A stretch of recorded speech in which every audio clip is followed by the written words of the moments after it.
আমি বলে দিচ্ছি আপনাদের জন্য সময় হচ্ছে 7 মিনিট। 7 মিনিটের মধ্যে রাস্তা ছেড়ে সাইডে গিয়ে দাঁড়াবেন। রাস্তা যদি না ছাড়েন আপনাদের দাবি দেওয়া কোথায় গেল ওটা আমি পরে দেখবো। আগে এখানে রাস্তা আমি ক্লিয়ার করব। কথা বলতে দাও। আমার কথা পরিষ্কার, আমি আশা করি 7 মিনিট সময়। 7 মিনিট পরে এখানে যারা থাকবেন তারা আমার ডিরেক্ট আদেশ ভঙ্গ করছেন এবং এই জনভোগান্তি ক্রিয়েট করছেন। এই মানে পানিশেবল ক্রাইমের আন্ডারে আপনারা জেলে যাবেন। আমি আমার কথা পরিষ্কার বলে দিলাম।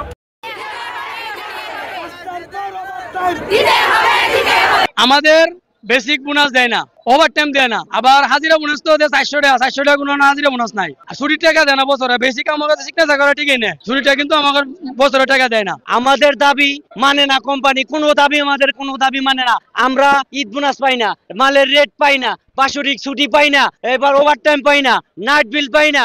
কোম্পানির থেকে আমরা অনেক কয়বার জানাইছি। আমি বলে দিচ্ছি আপনাদের জন্য সময় হচ্ছে 7 মিনিট। 7 মিনিটের মধ্যে রাস্তা ছেড়ে সাইডে গিয়ে দাঁড়াবেন। রাস্তা যদি না ছাড়েন আপনাদের দাবি দেওয়া কোথায় গেল ওটা আমি পরে দেখবো। আগে এখানে রাস্তা আমি ক্লিয়ার করব। কথা বলতে দাও। আমার কথা পরিষ্কার, আমি আশা করি 7 মিনিট সময়। 7 মিনিট পরে এখানে যারা থাকবেন তারা আমার ডিরেক্ট আদেশ ভঙ্গ করছেন এবং এই জনভোগান্তি ক্রিয়েট করছেন। এই মানে পানিশেবল ক্রাইমের আন্ডারে আপনারা জেলে যাবেন।